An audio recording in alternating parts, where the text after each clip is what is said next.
I'm Laura Crump Anderson, and today I'm going to show you the side plank. This is really good for your obliques, for your sides. The first level is on your knees. So what you're thinking is you're keeping your knee, your shoulder right over top of your elbow. You're going to engage through your core, keeping your legs straight. You're going to push up off the ground. So engaging your core, feeling it really in your sides, on both sides.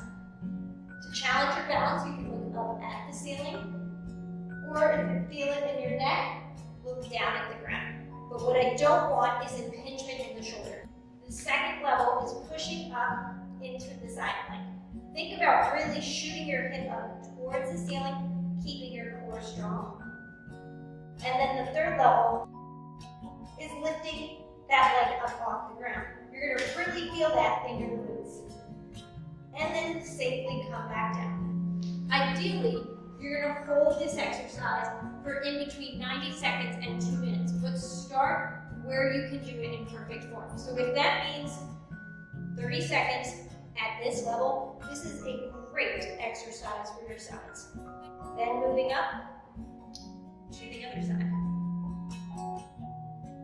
And always stay in control, keeping your core tight, feeling this in your sides. If you feel too much impingement in the shoulder, check your alignment first, and then maybe find another exercise for your sides.